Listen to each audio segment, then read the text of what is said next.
नमस्कार। दिन भर की खबरों का हर अपडेट और फॉलोअप लेकर मैं हाजिर हूं आपके साथ रितेश कुमार गौतम। खबरों की खबर या फिर खबरों पर असर, हमारे संवाददाता खबरों के पीछे दौड़ते हैं दिन भर और ग्राउंड जीरो से सीधी खबर बताएंगे जनता रिपोर्टर।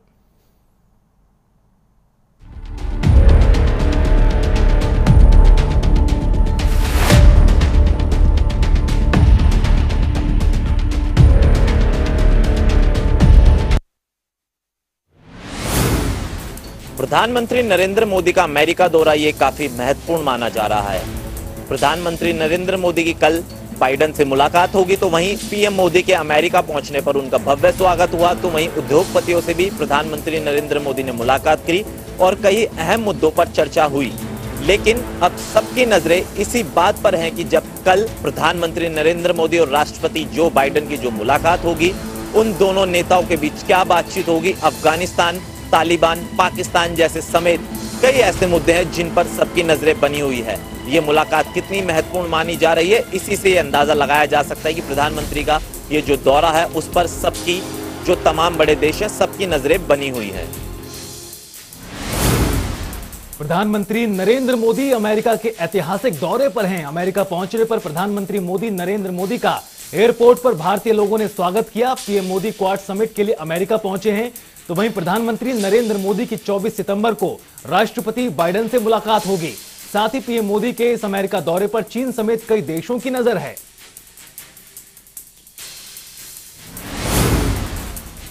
प्रधानमंत्री नरेंद्र मोदी अमेरिका के दौरे पर हैं, जिस दौरान अमेरिका के राष्ट्रपति ने एक बड़ा बयान दिया है। उन्होंने कहा है कि 2022 यानी अगले साल तक कम से कम भारत में 1 अरब डोज का उत्पादन किया जाएगा। आपको बता दें, वैक्सीन की कमी को लेकर कई बार शिकायतें मिल चुकी है, जिसके बाद अमेरिका से ये आई खबर से काफी राहत मिली है। आपको बता दें, वैक्सीनेशन का उत्पादन बढ़ेगा तो वैक्सीनेशन की रफ्तार में भी तेजी लाई जाएगी।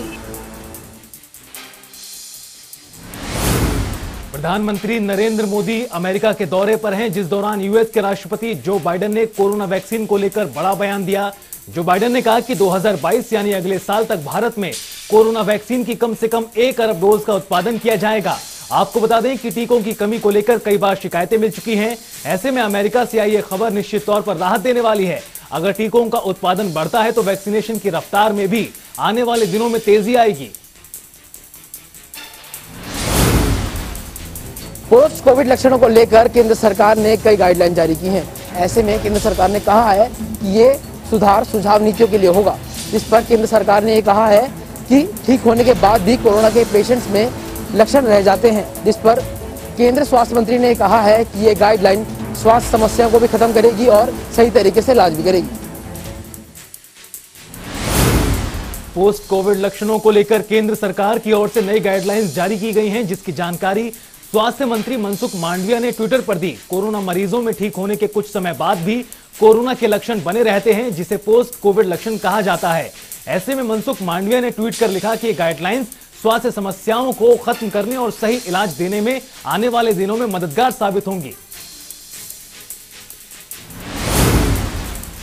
जम्मू कश्मीर के उरी में सेना को बड़ी कामयाबी मिली है। सेना ने उरी के रामपुर सेक्टर में घुसपैठ की कोशिश कर रहे 3 आतंकवादियों को मार गिराया है। आतंकी पीओके के रास्ते भारतीय सीमा में घुसने की कोशिश कर रहे थे। वही सेना ने भारी मात्रा में हथियार बरामद किए हैं। इनमें से 5 AK-47 राइफल, 8 पिस्तौल और 70 हैंड ग्रेनेड शामिल हैं।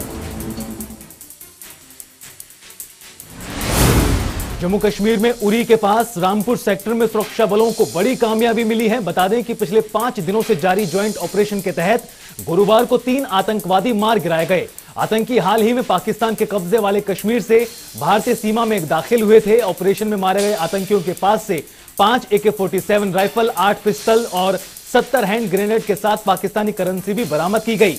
चिनार कॉर्प्स के लेफ्टिनेंट जनरल DP पांडे ने बताया कि हाल ही में नियंत्रण रेखा के दूसरी तरफ से घुसपैठ की गतिविधियां बढ़ी हैं।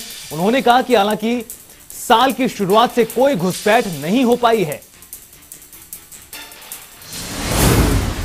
पेगासस जासूसी मामले को लेकर सुप्रीम कोर्ट ने एक बड़ा फैसला सुनाया है। दरअसल केस की सुनवाई करते हुए गुरुवार को चीफ जस्टिस NV रमना ने कहा कि सुप्रीम कोर्ट टेक्निकल एक्सपर्ट का गठन करेगा, जिसको लेकर अगले सप्ताह तक सुनवाई हो सकता है।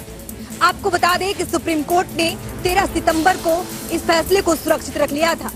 आपको बता दें कि इस याचिका पर सुनवाई करते हुए सुप्रीम कोर्ट ने केंद्र सरकार के खिलाफ नाराजगी जाहिर की है। पेगासस जासूसी मामले की सुनवाई कर रहे सुप्रीम कोर्ट ने एक बड़ा फैसला सुनाया है। केस की सुनवाई करते हुए गुरुवार को चीफ जस्टिस एनवी रमना ने कहा कि इसकी जांच के लिए सुप्रीम कोर्ट एक टेक्निकल एक्सपर्ट कमेटी का गठन करेगा। सुनवाई के दौरान चीफ जस्टिस ने कहा कि इसको लेकर आदेश अगले हफ्ते तक जारी कर दिए जाएंगे। इससे पहले सुप्रीम कोर्ट ने 13 सितंबर को फैसला सुरक्षित रखा था। वहीं याचिकाकर्ताओं पर सुनवाई करते हुए सुप्रीम कोर्ट ने केंद्र सरकार के रुख पर नाराजगी जाहिर भी की। अदालत ने कहा कि हम ये जानना चाहते हैं कि क्या सरकार ने पेगासस सॉफ्टवेयर का इस्तेमाल कर आम लोगों की जासूसी के लिए किया है या फिर नहीं। महंत नरेंद्र गिरी को लेकर रोजाना नए नए खुलासे हो रहे हैं। वहीं इसी बीच महंत नरेंद्र गिरी के कमरे का पहला वीडियो सामने आया है, जिसमें महंत नरेंद्र गिरी फर्श पर लेटे नजर आए। साथ ही पंखे पर पीले रंग की रस्सी भी लटकी नजर आई। वही वीडियो को लेकर तमाम तरह के सवाल खड़े हो रहे हैं। हालांकि योगी सरकार ने सीबीआई जांच की पूरी तैयारी कर ली है। अखिल भारतीय अखाड़ा परिषद के अध्यक्ष महंत नरेंद्र गिरी की मौत को लेकर लगातार नए नए खुलासे हो रहे हैं। अब उस कमरे का वीडियो सामने आया है जहां नरेंद्र गिरी का शव लटका हुआ मिला था। यह वीडियो उस वक्त का है जब पुलिस कमरे में पहुंची थी। तब नरेंद्र गिरी का शव जमीन पर पड़ा हुआ था और पंखा चल रहा था। करीब 1 मिनट 45 सेकंड के इस वीडियो में पुलिस अधिकारी मठ में मौजूद शिष्यों से पूछताछ करते हुए नजर आ रहे हैं। मौके पर मौजूद आईजी केपी सिंह ने पूछा कि पंखा पहले से चल रहा था या फिर किसी ने बाद में चलाया। वीडियो में रस्सी के 3 हिस्से दिखाई दिए, जिसको लेकर कई तरह के सवाल खड़े हो रहे हैं। रस्सी का एक हिस्सा पंखे से फंसा मिला तो दूसरा महंत नरेंद्र गिरी के गले में था और तीसरा हिस्सा शीशे की मेज पर रखा हुआ दिखाई दिया।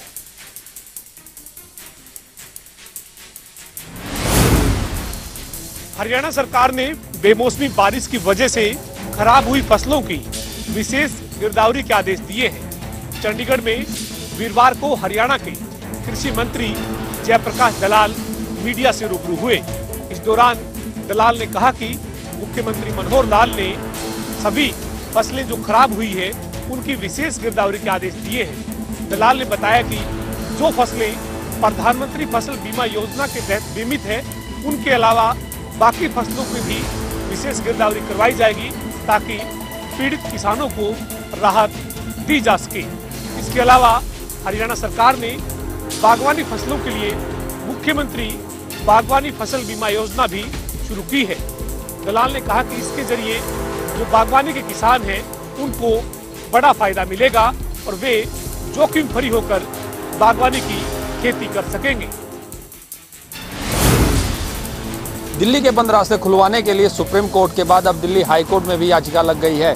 Bahadurgarh chamber of commerce and industries ने दिल्ली हाई कोर्ट में याचिका दायर करते हुए दिल्ली पुलिस, केंद्र सरकार और हरियाणा सरकार को पार्टी बनाया है। बुधवार को दिल्ली हाई कोर्ट ने सुनवाई करते हुए इस मामले में दिल्ली पुलिस को भी दिशा निर्देश दिए हैं और याचिकाकर्ता से भी सुप्रीम कोर्ट में जो केस चल रहे हैं उन केसों की सत्यापित प्रतियां मांगी है।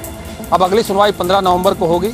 याचिकाकर्ता ने अपने वकील के माध्यम से हाई कोर्ट में ये कहा है कि बहादुरगढ़ यानी कि टिकरी बॉर्डर जो है वहाँ पर दिल्ली पुलिस ने 10 महीने से करीब रास्ता बंद किया हुआ है, जिसके कारण उद्योगों पर काफ़ी असर पड़ रहा है।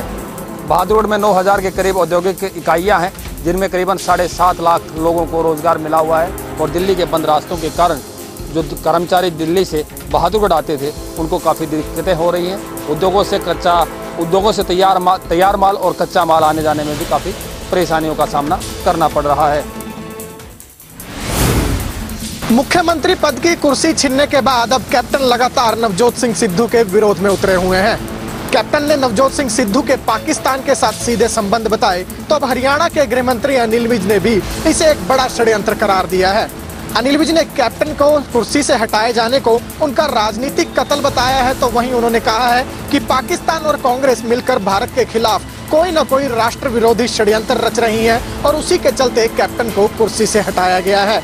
बहरहाल अनिल विज ने पूरी कांग्रेस को लाकर कटघरे में खड़ा कर दिया है, लेकिन देखने वाली बात यही होगी कि खुद पर लग रहे आरोपों को लेकर अब नवजोत सिंह सिद्धू का क्या कुछ रिएक्शन सामने आता है। शहीदी दिवस पर आज जिला प्रशासन ने एक बड़ा निर्णय लिया है। जिले के 82 स्कूल अब शहीदों के नाम पर किए गए हैं। 82 स्कूलों में 20 राजकीय वरिष्ठ माध्यमिक विद्यालय हैं तो 20 उच्च विद्यालय, 14 मिडिल स्कूल तथा 32 प्राथमिक पाठशालाएं हैं। इन सभी स्कूलों के नाम अब शहीदों के नाम पर किए गए हैं।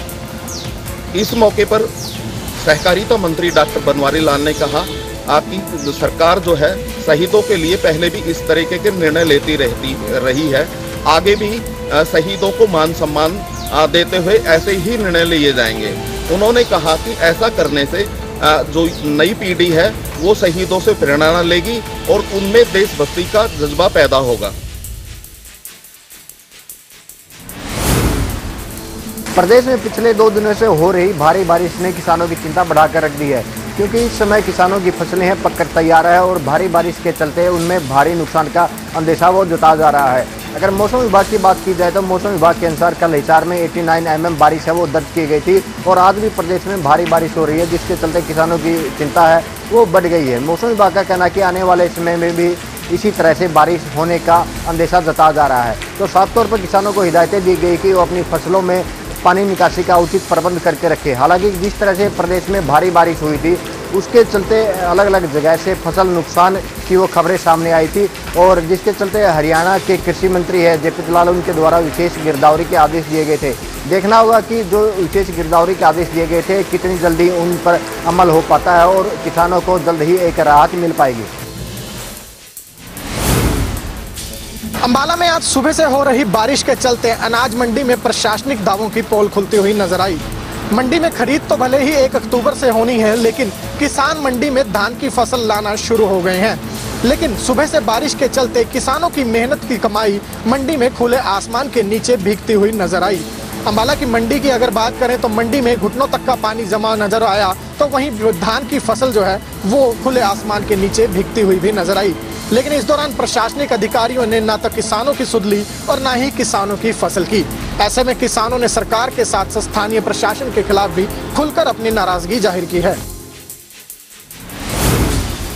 जैसा कि आप देख रहे हो कि धान की पकाऊ फसल में काफ़ी नुकसान है और अगर इसी प्रकार मौसम विभाग की माने तो 2 दिन अगर बरसात और जारी रही तो यहाँ किसानों को काफ़ी नुकसान हो सकता है।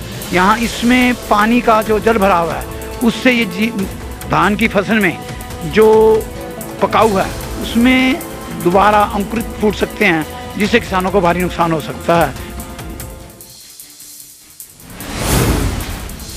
हिमाचल प्रदेश में भारी बारिश से एक बार फिर लगातार 2-3 दिनों से तेज बारिश का दौर देखने को मिल रहा है और बिलासपुर जिला में लगातार 3 दिनों से भारी बारिश हो रही है। अगर बात की जाए नैना देवी सड़क मार्ग पर जो कीर्तपुर से लेकर टोबा नैना देवी को जोड़ता है, बार बार भूस्खलन उस मार्ग पर हो रहा है। लोक संपर्क विभाग की ओर से सड़क को खुलवाने में लगे हुए हैं और विभाग की टीम लगातार उस सड़क मार्ग पर भी है। अभी तक ऐसी कोई जानी घटना का मामला सामने नहीं आया है, लेकिन 3 दिनों से जो भारी बारिश हो रही है उससे नालों का जल स्तर भी बढ़ गया है। विभाग की ओर से अगर माने तो विभाग ने चेतावनी दी है कि नालों के नजदीक ना जाए। वहीं पर आज मुख्यमंत्री जयराम ठाकुर का बिलासपुर का 1 दिवसीय दौरा था, जिसमें 287 करोड़ से अधिक विकास कार्यों के उद्घाटन और शिलान्यास भी होने थे। लेकिन बरसात का जो दौर चला हुआ है और लगातार 3 दिनों से जो बारिश हो रही है उसके चलते आज मुख्यमंत्री जयराम ठाकुर का दौरा रद्द किया गया है। अब ये देखना होगा कि विकास कार्यों के जो उद्घाटन और शिलान्यास बिलासपुर में होने हैं वो अब कब होंगे। कन्नौर के गांव बाएं स्थित जीवानंद पब्लिक स्कूल की वीरवार को दोपहर उस समय छत गिर गई जब बच्चे लंच समय के दौरान बाहर थे और कुछ बच्चे अंदर थे। जैसे ही छत गिरने की आवाज़ सुनाई दी तो स्कूल के सभी टीचर बच्चों की तरफ दौड़े और बच्चों को बाहर निकाला। उसके बाद स्कूल बस के द्वारा सभी बच्चों को गन्नौर के सामुदायिक स्वास्थ्य केंद्र में उपचार के लिए लाया गया, जहां चिकित्सकों ने प्राथमिक स्तर पर उपचार के बाद कुछ छात्रों को तो डिस्चार्ज कर दिया और उनमें से 5 छात्रों की हालत गंभीर देखते हुए पीजीआई कानपुर रेफर कर दिया। उनमें से 7 छात्रों के परिजन अपने बच्चों का गन्नौर के निजी अस्पताल में इलाज करवा रहे हैं। जैसा कि जांच में सामने आया कि जिस तरह से ये हादसा हुआ, स्कूल समय में ही मजदूर स्कूल की छत पर मिट्टी डालने का कार्य कर रहे थे। जैसे ही मजदूरों ने मिट्टी डाली तो अचानक स्कूल की छत गिर गई। सूचना के बाद गन्नौर के एसडीएम सुरेंद्र दून और खंड शिक्षा अधिकारी करमवीर सिंह मौके पर पहुंचे और बच्चों की स्वास्थ्य का जायजा लिया। उसके बाद प्रशासन ने स्कूल का दौरा किया और जांच की। हादसा स्कूल प्रशासन की लापरवाही के कारण हुआ है या किसी अन्य कारण से। उसके बाद जांच में पाया गया कि स्कूल के कमरों की हालत जर्जर है। खंड शिक्षा अधिकारी करमवीर सिंह ने बताया कि स्कूल संचालक को स्कूल के दौरान छत पर मिट्टी नहीं डलवानी चाहिए थी और स्कूल के कमरों की हालत ठीक रखनी चाहिए थी। प्रशासन ने कहा कि मामले की पूरी जांच कर कार्रवाई की जाएगी। यमुनानगर के पॉश इलाके मॉडल टाउन में रिहायशी इलाके के अंदर जो है कमर्शियल भवन निर्माण किया जा रहा है और ये सब नियमों को ताक पर रखकर किया जा रहा है। धड़ल्ले से कमर्शियल भवन निर्माण जारी है। इसको लेकर नगर निगम के अधिकारियों का कहना है कि उनके संज्ञान में ऐसा कोई मामला नहीं आया। यदि कोई ऐसा मामला उनके सामने आता है तो नोटिस देकर जो नियमानुसार एक्शन है वो यहाँ पर लिया जाएगा। लेकिन साथ ही उन्होंने ये भी साफ किया कि जो मॉडल टाउन का रिहायशी इलाका है वहाँ पर कमर्शियल भवन निर्माण की अनुमति नहीं दी गई है। अगर कोई ऐसा कर रहा है तो उसके खिलाफ कड़ी कार्रवाई की जाएगी। वहीं इस मामले के अंदर इलाका पार्षद ने भी गंभीर आरोप लगाते हुए कहा कि ये सब अधिकारियों की मिलीभगत और राजनीतिक संरक्षण से चल रहा है, क्योंकि ये रिहायशी इलाका है और लंबे समय से यहाँ पर कई जगह पर कमर्शियल भवन निर्माण हो चुके हैं। ऐसे में उनका कहना था कि अब देखना होगा कि निगम कब तक इस पर कड़ी कार्रवाई करेगा, क्योंकि इससे पहले भी वो कई बार अधिकारियों को जो है गुहार लगा चुके हैं और इसके बारे में जो है शिकायत दे चुके हैं। अब देखना होगा कि ये पूरा मामला मीडिया में आने के बाद इस पर क्या कड़ी कार्रवाई होती है। तो बीती रात एक ट्रक द्वारा 3 पुलिस कर्मियों को गगरेट होशियारपुर मार्ग पर कुचल दिया गया। ये हादसा कैसे हुआ इसकी जानकारी तो अभी तक नहीं मिली है, पर कहीं ना कहीं 3 पुलिस कर्मियों को एक ट्रक द्वारा कुचलने का जो ये दुर्घटना हुई है बड़ी ही दुर्भाग्यपूर्ण है। आज अगर बात की जाए तो सुबह होते ही इस सारी खबर की जानकारी मिली। जब मौके पर पहुंचे तो वहां पर देखा कि जो शव हैं वो शत विशत हालत में वहां पाए गए। पुलिस ने मौके पर पहुंच के शव को कब्जे में लिया और पोस्टमार्टम के लिए क्षेत्रीय अस्पताल भेज दिया। हालांकि मामला देर रात का है। पुलिस ने तीव्रता कार्रवाई करते हुए नदौन हमीरपुर के नदौन से ट्रक चालक को पकड़ लिया। ट्रक चालक को पकड़ने के उपरांत पुलिस ने आगामी कार्रवाई को शुरू कर दिया है। आपको बता दें कि ये तीनों पुलिसकर्मी 4th बटालियन IRB के नौजवान थे, सिपाही थे, जो कि कल देर रात कोविड की ड्यूटी देने के लिए गगरेट के बैरियल पर, जहां पर पंजाब और हिमाचल सीमा का बैरियल है, वहां पर अपनी ड्यूटी देने जा रहे हैं। वहीं कॉफ़ी हाउस रेस्टोरेंट के पास ये दर्दनाक हादसा जो है वो घटता है। तो फिलहाल जनता रिपोर्टर में इतना ही। यहां रुकेंगे एक छोटे से ब्रेक के लिए।